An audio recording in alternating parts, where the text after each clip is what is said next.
Hi folks, these are the babies. These are the babies, and alright, come on, back up, back up. These are the twins. They're both part of the same clutch. Come here, babe.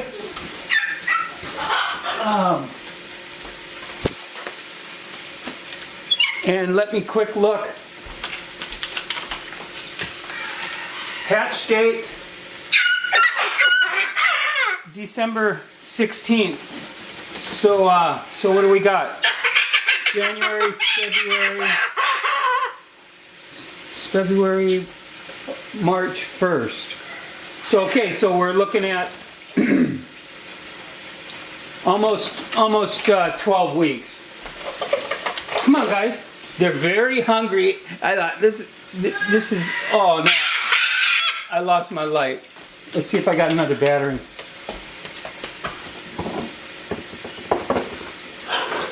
Guys, what's up? I do have another battery, I just don't know if it's charged.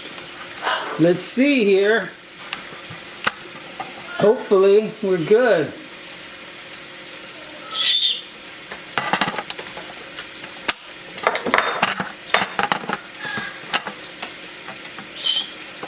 I'm going to just let the camera roll because I haven't done a video in so long.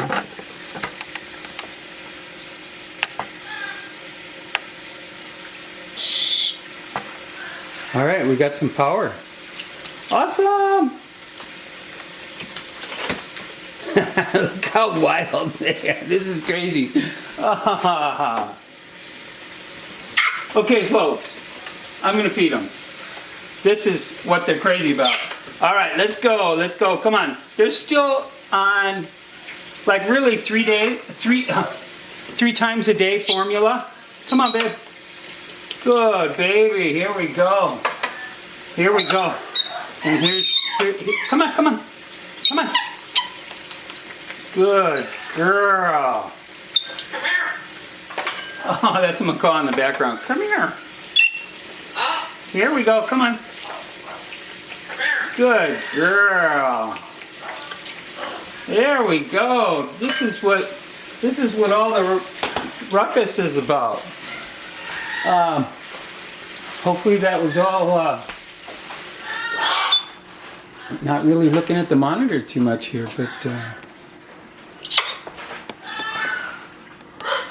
here we go. They're beautiful girls. They're just, so what did I say? So they're about 10 weeks old now, right? 12:15 to 1, 2:15, 3:1. So 2.5 months old. So that, you know, so they're about 10 or 11 weeks. They're not 12 weeks yet. But they're, I just graduated them out of the bin the other day, and we just got them out of the bin into a big cage. Into a big cage, and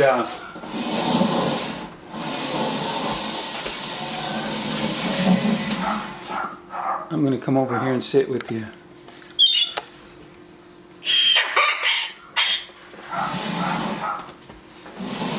Okay. All right. I'm not really in the frame, but I don't need to be. You don't need to. You didn't really come to watch the video to watch me and my bad hair days. Actually, I'm not having a bad hair day.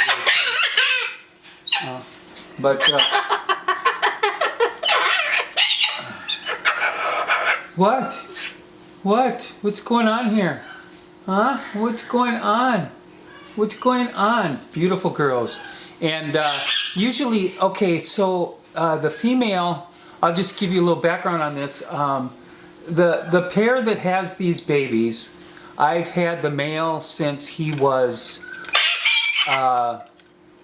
like 5. Well, I weaned him. He was on 1 feeding a day. I got him from Florida.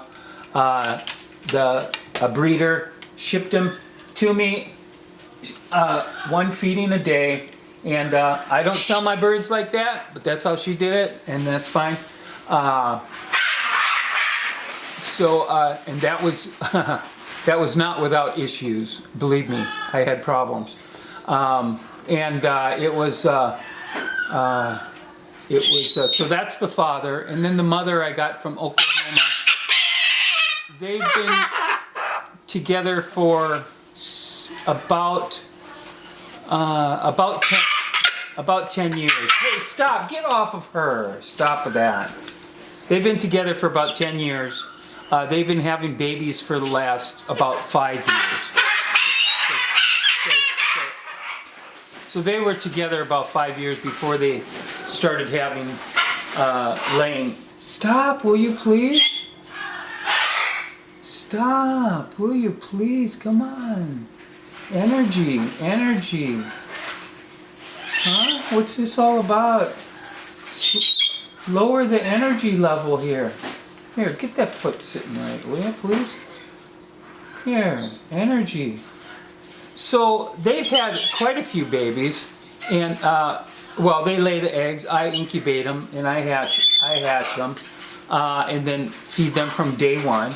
And she I think this might be the first time she laid 2 in the nest. Usually she just lays 1 egg, and she'll lay several times in a row, but this is the first time she's laid 2, and they were both fertile, and they both hatched without incident. So that is so awesome. And so these guys have always had each other, and although they don't have issues with each other, and they're still young. They don't even really know how to step up yet. They still eat formula 3 times a day, and they're just starting to develop their personality. And okay, so I wanted to share this with you. About 2 weeks ago, someone emailed me and said, with a question, which I did not answer, and I'll tell you why.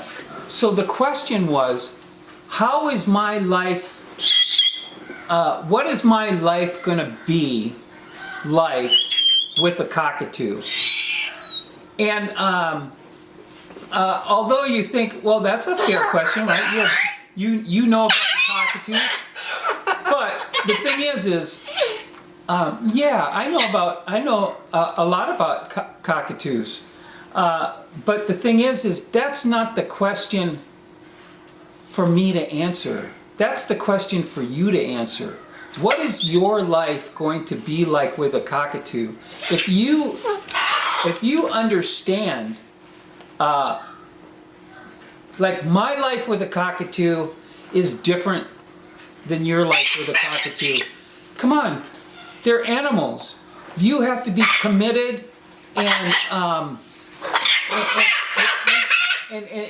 and devoted to your animals no matter what you get, right? It's like when you get a dog, you get a puppy, you just learn to develop a relationship. There's no way I can answer a question like that for you because I have no idea how you are going to interact with this animal. So I could tell you average pros and cons of having a bird, but you should already know that if you're getting a cockatoo.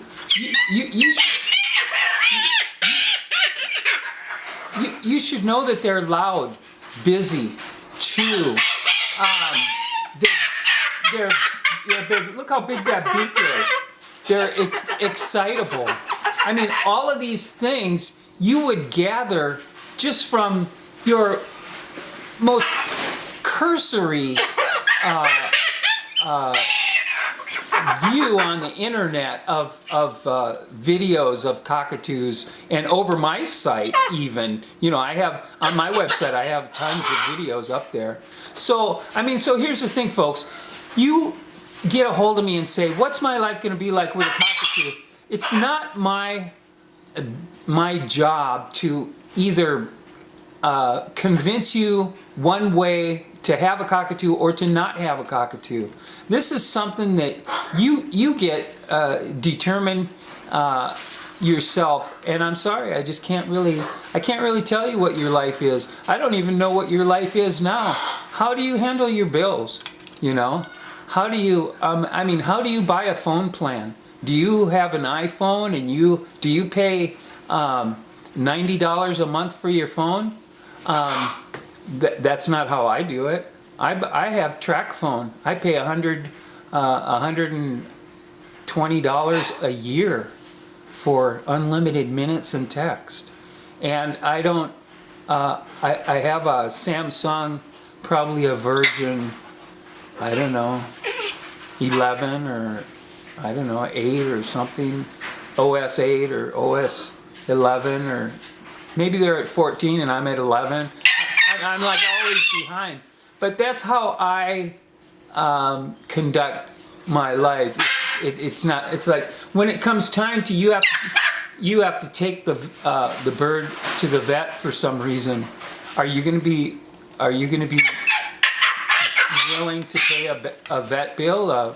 How do you manage your life? You know, do you have a credit card that you'll take them, or is the thing just going to die and you're going to say, well, that's just the way it goes, you know, birds die. Dogs die, you know, so there's no way I can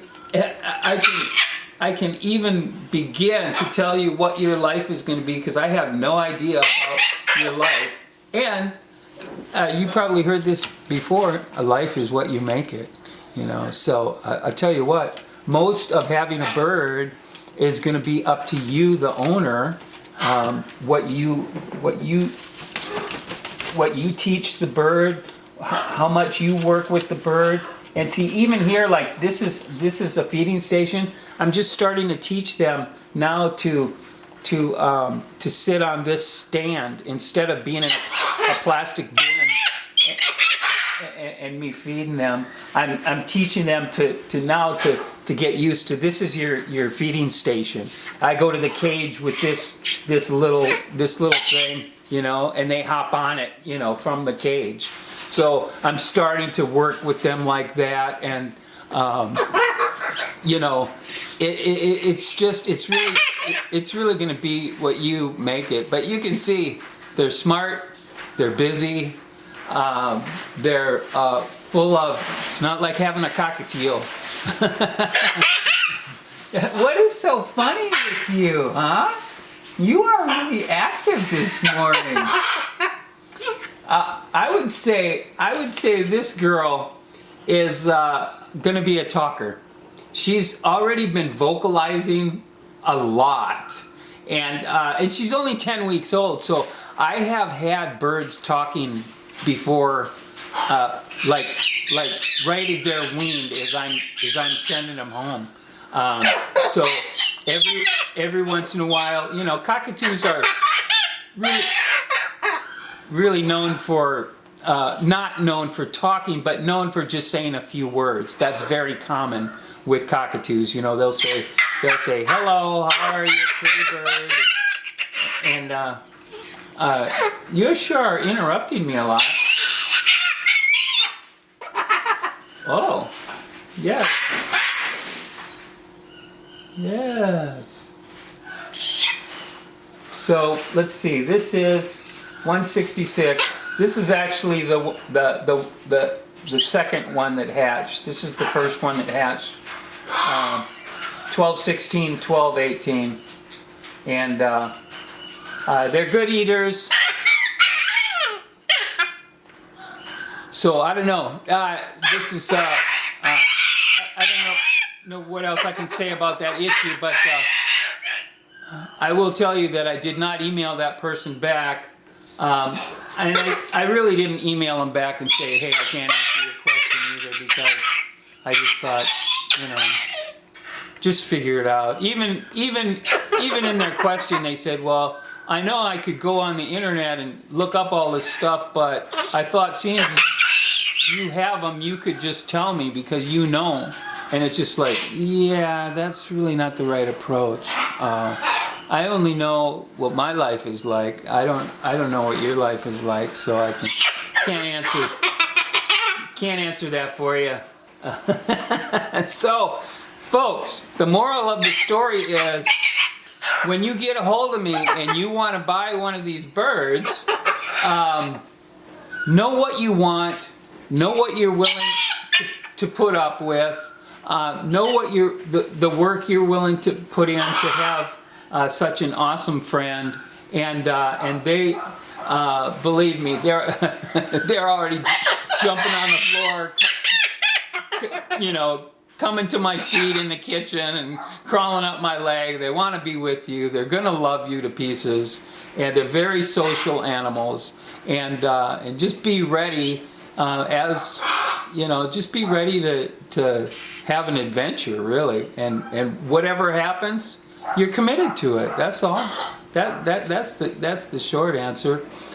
So just be sure when you get a hold of me and you wanna talk about having a bird of this size and of this nature, that you're ready for a commitment, a long-term commitment, because they live 50, 60, 70, 80 years. For most people, they're gonna have a few owners. So as you getting these babies, being their first owner, you know, treat them well, train them well. Don't leave them sitting in a cage alone, or you will end up with a screamer.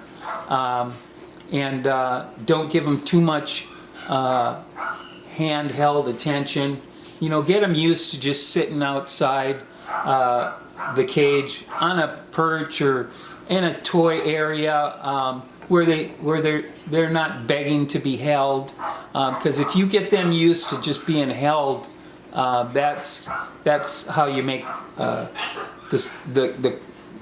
the dreaded screaming cockatoo, screaming for attention. Just get them used to entertaining themselves, you know, and just limit the hand holding, you know, to just a few minutes, you know. And I know your kids are going to want to hold on to them for an hour. I mean, try to limit it to 10, 15 minutes, you know. Even if you split it up at different times during the day, just short intervals, and just say, okay, well, you can get them, you can hold them now after lunch or whatever, and then you know, and just try to understand that a lot of this is going to be on you, and you're going to figure out things on the way along the road. You're going to figure out your own things. I don't have all the answers, and no one does. And people who speak in superlatives and absolutes, these are people, I feel, that don't know what they're talking about, because even all the cons that you hear about cockatoos a lot of times can be caused by the owner anyways. You know, they're not, you know, generally speaking, going to be absolutely true for every bird, and except for one thing: those beaks can destroy, and they will if you let them. That is just that's just physics. So folks, that is my bully pulpit for the day, and I actually haven't made a video in a long time, but we got to find homes for these babies now. So I thought, well, I better advertise here, and if you want one that's going to be a talker, that's probably going to be this baby. And if you want one that's going to be just your mellow little friend, that's probably just going to be this baby. She'll probably talk a little. She'll probably say a few words. She does seem to get stepped on by this one quite a bit more often. But folks, that's it.